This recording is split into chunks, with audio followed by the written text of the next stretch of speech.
Our next speaker is Dmitry Yarotsky from the Skolkovo Institute of Science and Technology. And Dmitry is going to talk about universal scaling laws in the gradient descent training of neural networks. Hello. Hi. Thanks very much for the introduction, also for this nice opportunity. So especially Gita and Peter. So I think it's a great workshop, actually. Many very interesting talks in the program. Very much looking forward. So I will talk about joint work with Maxim Velikanov. It is about gradient descent training of neural networks. So let me just say some basic words. So we know that the networks are usually trained using some version of gradient descent, and a lot of current research is about trying to understand the various properties of this gradient descent. There has been a lot of progress in this direction. Just every year we learn something, a lot of new things, but it seems that we're still relatively far from actual predictive theory for real-world tasks. So what I mean is that if we look, for example, at some standard problems which are considered essentially solved, like MNIST problem, which is considered by practitioners to very simple, then the existing theory does not seem to be able to really predict results that we obtain. So here's just a table from the official web page, and we see there is a long list of, this is just the top of this list, a long list of various performances of various models, but we are relatively far, I would say, from actually forecasting from predicting this numbers. So there are several obvious reasons for that. So why is it actually difficult? So first, the most accessible type of theoretical result is typically some kind of an upper bound, and in this setting they are obviously too weak. So they do not really tell us, cannot really tell us exact numbers, even in those cases where you have some asymptotically tight bound. Very often you get some large constant which can be orders of magnitude larger than the true constant that should be there. So this is one thing. Another thing is that the real world data do not actually usually have some simple structure. For example, some symmetries or some, I don't know, some other like a Gaussian structure or something like this, so which is usually quite convenient to use in a theoretical work, but not really encountered easily in practice. And also another difficulty is that it is not quite obvious what are the properties of the model and the data that we can actually use for prediction. So what are these control variables, or so it's not very clear. We in this work we were generally guided by the idea of universality, which has been quite popular and quite efficient in various fields, primarily in statistical mechanics, chaos theory, and some other fields. So in general, the idea is basically to use some number of important global parameters and to deduce the quantitative features of the structure in question just from these parameters without knowing system details. So, for example, like some critical behavior, power law critical behavior of various statistical mechanics quantities near a continuous phase transition point. So, in general, you cannot actually find the transition point itself, the Curie temperature, for example, so other than if you have a explicitly solvable model, or if you just do a direct numerical simulation. But you can predict the power law, which governs the behavior of various quantities like specific heat, magnetization, and correlation length, and so on. And so it's a kind of knowledge that you can obtain without going into details of the system, which is quite attractive. So this is quite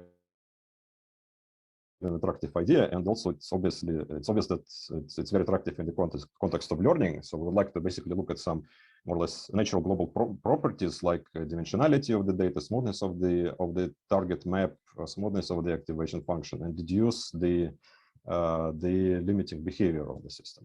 So this is just a general idea, very attractive idea, and that we were inspired by. So specifically the setting that we are considering is just described on the slide. So we're trying to learn a target function, just denoted by f star here. We assume that it is a function on some low dimensional space. So it's a space of some dimension, let's say less than 10. We assume that the inputs of this function are distributed using some generic, well, let's say smooth localized distribution.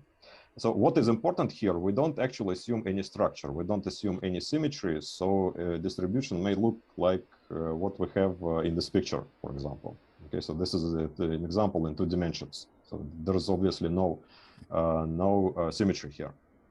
In practice, we simulated by a mixture of Gaussians, but it's not really important. We also assume that the target function is a more or less generic function with a particular roughness. So I will just say some details later, which is also considered as a global parameter. The model that we're learning is more or less standard deep fully connected neural network. Also, we use the standard quadratic population loss. What is important, we only consider the population loss. So we don't actually have, we have kind of infinite amount of data, and we don't distinguish between training and performance and test performance. So it's basically the same.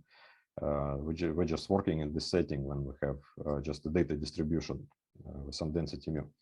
We also consider the network, we assume that the network is wide and the training in some lazy training regime. So when it is linearized and it is close to the exact fit to the global minimum. Okay, so this is just the general setting. The main result that we derive is a kind of explicit power law asymptotic for the loss function. So under this assumption, so here in this picture we see, so we have this logarithmic scales here. So the power law is just represented by a straight line. The slope of this line corresponds to this exponent, power law exponent, and the position, the vertical position corresponds to this constancy. So we actually find explicit values for the exponents, and we also find explicit values for in some settings at least. So these coefficients actually are less universal, so to say, but nevertheless they can be also written explicitly in terms of some integrals. So here we have this dashed lines are the theoretical lines, and the solid lines are the experimental. So the experimental is just obtained by training some finite network with a few thousand neurons and on a set of consisting of a few thousand examples. And so we observe a pretty good fit, actually, not only in terms of the slope, but also in terms of this constant C. So to evaluate this constant C, actually, it's just reduces to some kind of integral, which also actually requires some numerical computation, but does not require learning. So it just directly computed or estimated. Okay, so this is the general idea of what we kind of currently have. Now I will explain how this is done. So as I said already, we work in the linearized mode. So here we do some standard representation. So this is just the basic linearization. This delta f represents the difference between the true function and the current output of the network. We can write the evolution in terms of a linear equation. Okay, so here this A is an integral operator, which involves kernel theta and also the data distribution mu.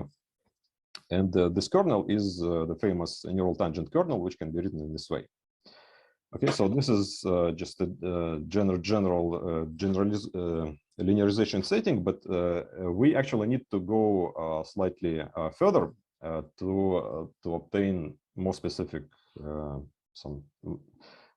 results, more specific information. So it is quite convenient to use the again the famous NTK training regime for that. So what it means that we first consider infinitely wide a network. So essentially this width is we let it go to infinity. We initialize weights suitably by Gaussian variables and rescale them so that we obtain a well-defined limit, and the limit is a linear kernel model. So the kernel, the NTK kernel that I had on the previous slide remains the same during training. So it's just a linear evolution, structurally quite simple. And this kernel actually can in explicit analytic form. I will have a formula on the later slides. So this obviously this substantially simplifies the setting substantially simplifies the problem.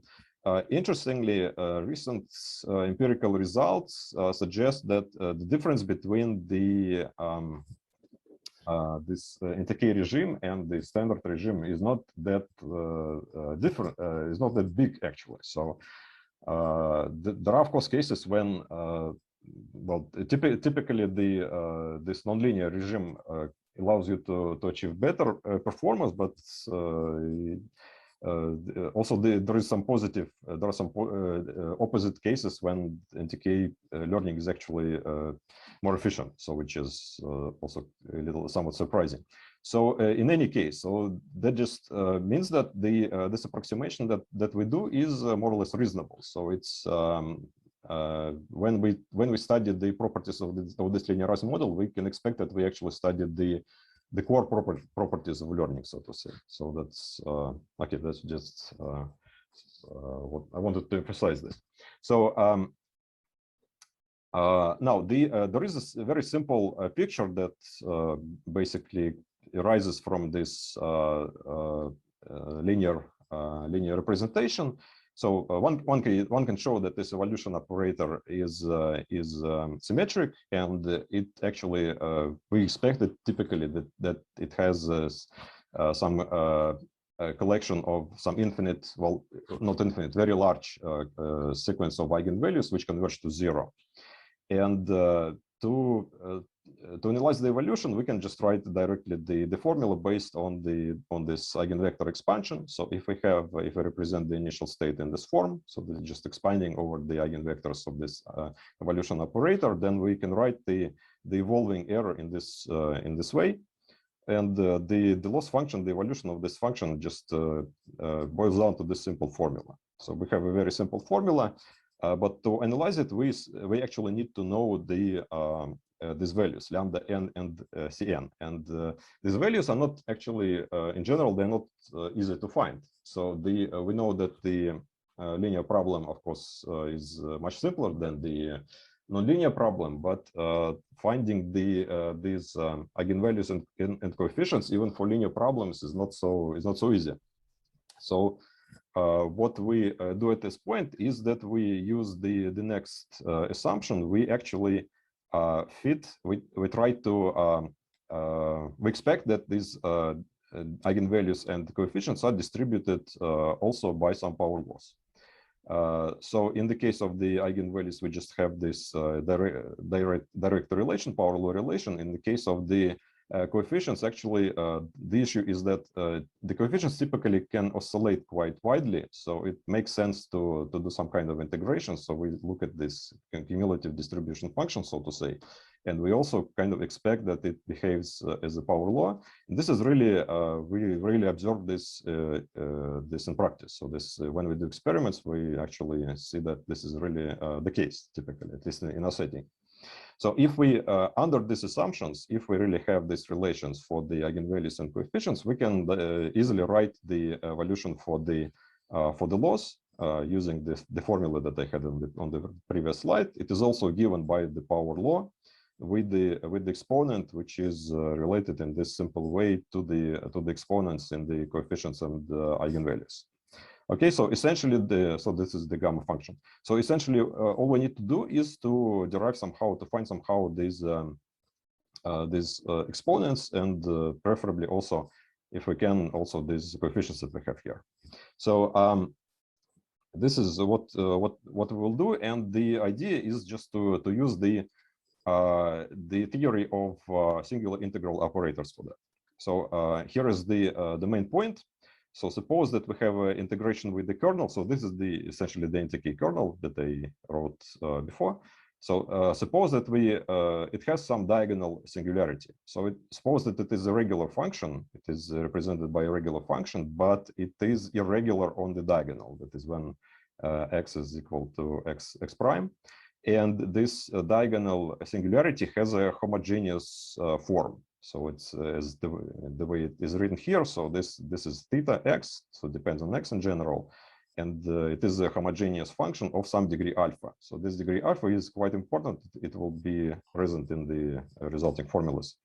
So and the remainder of this singular kernel is just some more regular terms. So this so this is the assumption of this theory of singular integral operators. And in this setting, it turns out that we can write explicitly the asymptotic of the eigenvalues. So this is a result due to quite old already paper of Biermann and Solomiak.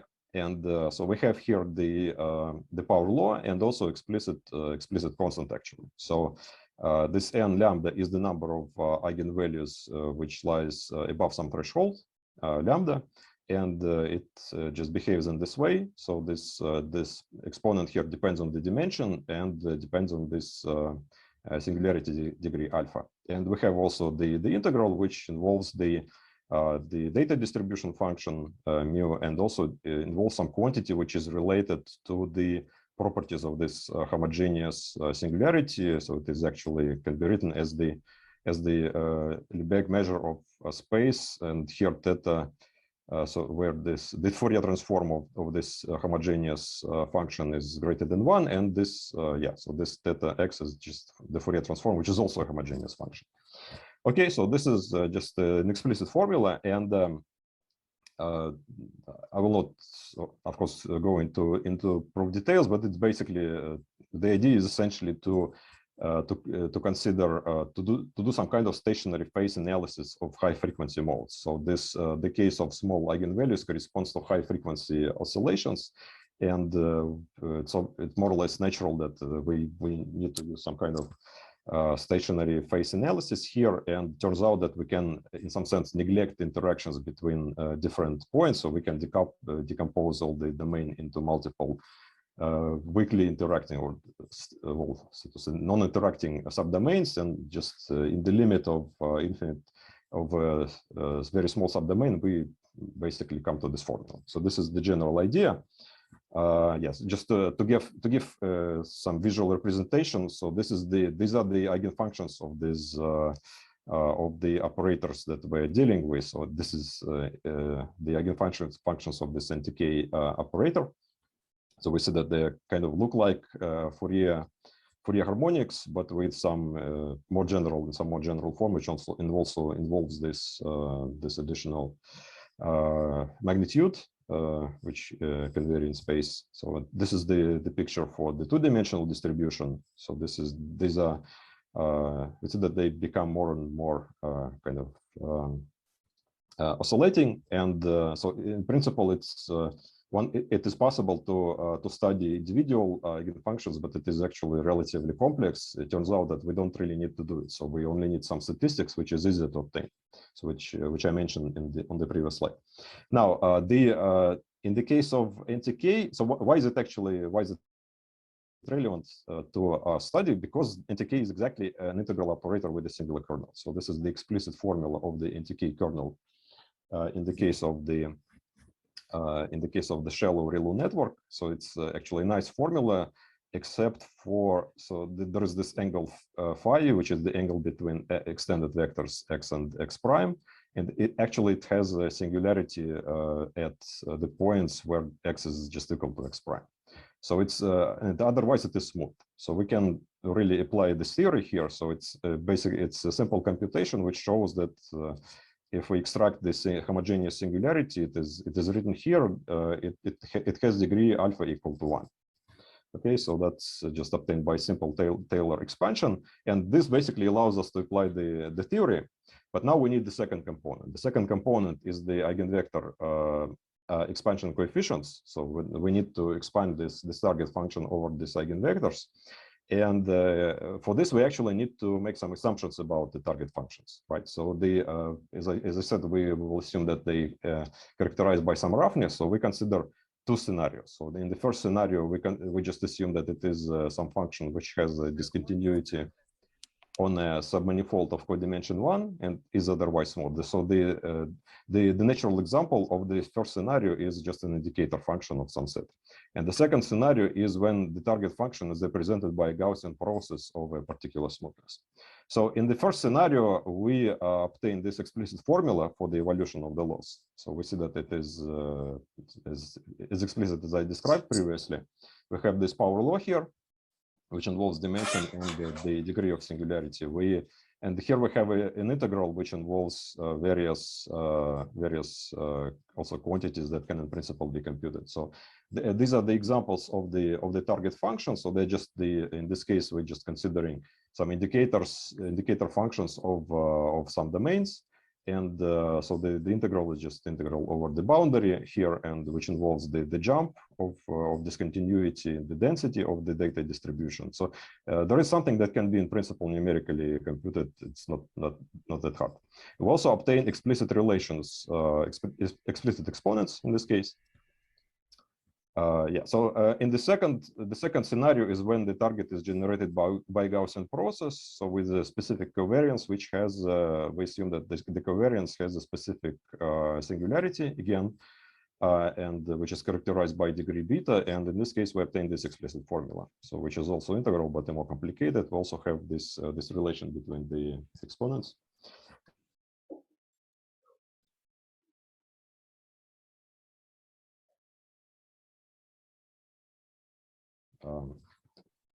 Okay, and we have some extensions to I described basically how this works for a shallow network, and also in the case of the ReLU activation function and the standard NTK regime. So we can actually extend it to a certain extent to more general settings.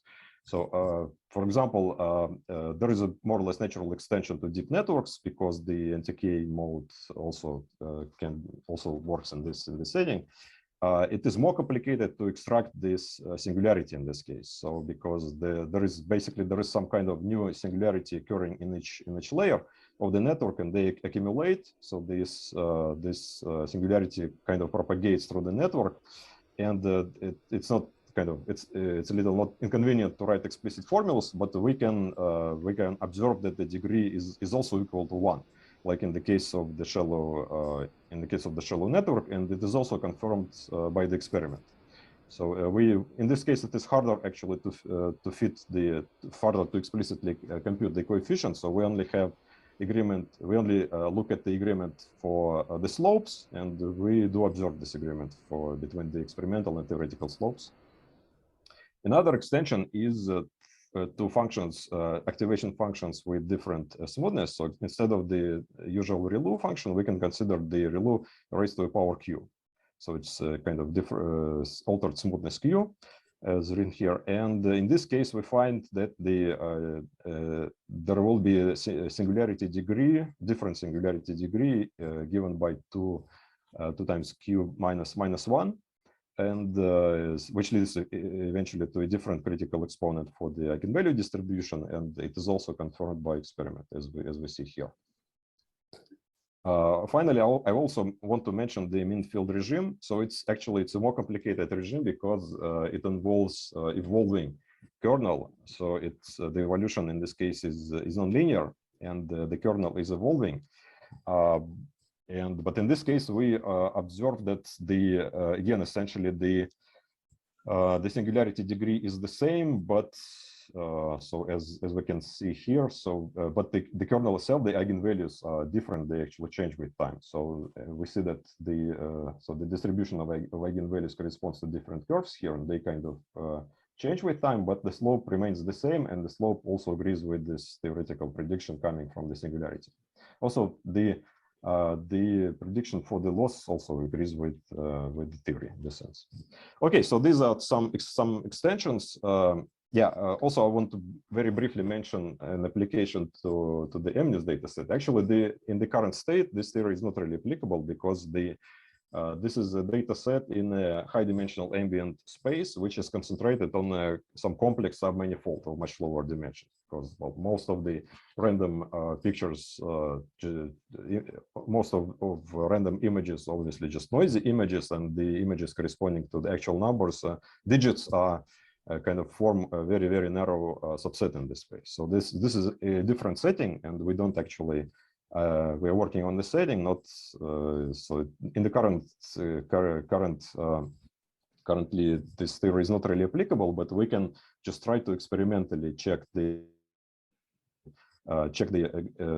validity of some power loss. So if we compute the evolution of the loss, also compute the eigenvalues and the coefficient sums, then we do observe some power loss, and actually we can kind of experimentally find some exponents, and they are as expected.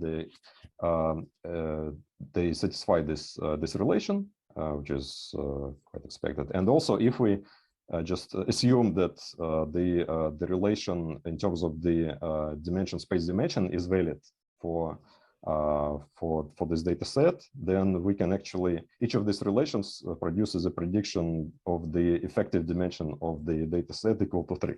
So this is just some funny aspect, but we don't think it is actually, so it really requires more work. It's just some interesting observation. Okay, so just to summarize, we have currently some approach based on singular integral operators, which allows to deduce obtain explicit formulas for the evolution of the loss function in the NTK regime, including explicit coefficients in this loss, and it can be extended to some degree to deep networks activations, different activations midfield regime. The main limitations are the assumption of the infinite data network width, and also that of course, that the target function is supposed to be defined on all points of a low dimensional space, which does not allow us to use it with MNIST. But this is what we expect to kind of these limitations. We expect to leave this limitation in the future research. Okay, so thank you. I'm finished. Thank you.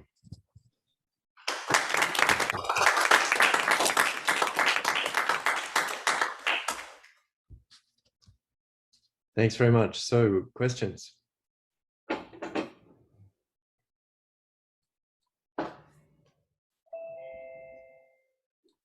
right.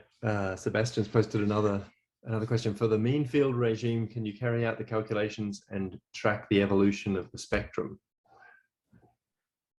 Well.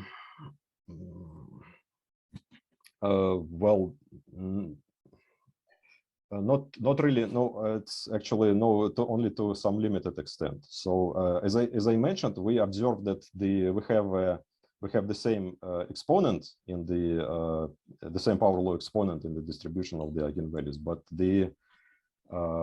as far as let me maybe go back to this slide. So as far as this the evolution of the curves is concerned, so we know that the curve basically has this slope, but we don't know how the curve evolves. So this is we don't really know this. We haven't really carefully looked at this. All right, and Franco asks, how restrictive is the assumption on the power law decay on slide 10? On slide 10, let me.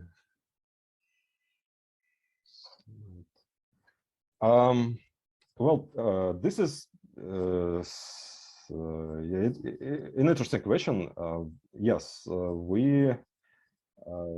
this will just produce different results, I guess. So in the examples that we consider, this is something that this is what is natural to us. So this is what we observe in our experiments, what we think is more or less natural.